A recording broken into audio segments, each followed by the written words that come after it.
Professor Anna Moore, the Director with InSpace at the Australian National University. Thanks very much for joining us on Australia InSpace TV. My pleasure as always, Chris. Thank you. We ran an event, Space Medicine for Earthlings, last year, and I've referred to it so many times since that. And you also gave a presentation on future opportunities and leadership in space, and quite an inspiring session. And you gave sort of 5 overviews for the space industry, and given your leadership in the sector here in Canberra with SIA's Southern Space Conference, maybe I thought I'd just touch on what would stand out most for you. Do we need to balance those 5 strategies, or do you see one that stands out more than others? Climate change seemed to stand out for me in terms of your session. Yes. I think the themes are, to me, they interlink quite a lot. They build from each other.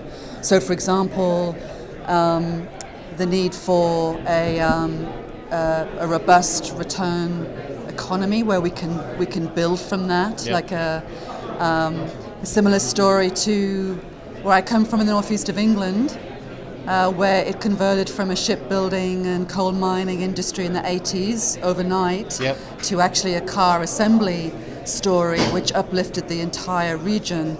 And the reason it could do it quickly is because it worked internationally to bring kit and IP from Nissan, as it turned out, Yep. into the area, which was then reassembled, and and Sunderland, my hometown, became the epicenter of that export into Europe from Japan, if that makes sense. This, to me, is a similar story, right? The ability for us now to team with international launch providers to bring their tech to our country, but we build an economy around that where we're deploying our payloads, yeah. our services there that speak to our needs in our country. But we're doing it in a way using theme 3, which is about space sustainability. We do it in a way where we aren't adding unnecessary debris into space. We bring our other products around to be able to do space the right way too. So the 5 themes to me are actually quite distinct, Yep. also quite interlinked. I suppose you use that example from the UK, but I suppose the other indicator there might be the pace of that change or the pace of the adoption.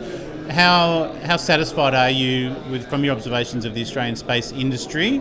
Also academic sort of guidance. There's a lot of the universities that are involved with space, Mm-hmm. so that's one observation I would find encouraging. But then the correlation between industry and the tertiary level. How confident are you that the industry is strong and bound for growth? So I think factually, if you look 7 years ago when we started our space agency journey this time into now, factually you're seeing quite sophisticated companies. Not everyone makes it, but you are the ones that had the right business case, that were able to pitch and change a little bit to make sure that their value offering was resonated on the global stage. They're the ones that are really doing well now, and I think that's a great story for us. Yep. But it needs national coordination and support and investment where it makes sense to do so, and we're still not quite at the level I would like to see it. I suppose international collaborations, InSpace, and maybe a little bit about ANU's InSpace. Mm-hmm. You've got a lot of mission program directors as well. It's very broad. Yes. But yeah, maybe a little bit about ANU InSpace and then your international collaboration that might be occurring. So InSpace is the ANU Institute for Space. Yep. It's a multidisciplinary centre. It cuts across the entire university to make sure that every discipline has a seat at the table when we talk about space, because that interdisciplinarity is really where the great ideas come from. It's not Yep. just about one tech solution. It's not a silo. It's not a siloed approach. I thought that's the right way to do it 7 years ago. Others were like, I'm not quite sure why, Yeah. But we've proved that's a really great way to think about space, especially in a university context, where you're really also supporting your own industry to grow as well. So really, those great messages are coming out, and great capability. We're covering so many projects right now. We're the major partner to the University of Southern Queensland on the University Trailblazer program called iLaunch. 20 advanced manufacturing projects, which will be ready to TRL 8 or 9 by 2026. Fantastic, it's all state of the art, amazing. we're working with NASA on 2 projects for Artemis and for Deep Space Comms. Again, using our state-of-the-art, our tech and our ideas in a much bigger program like Mass Change Mission, etc., to drive real impact in the region as well. Yeah. So that's a little bit there of what we're doing.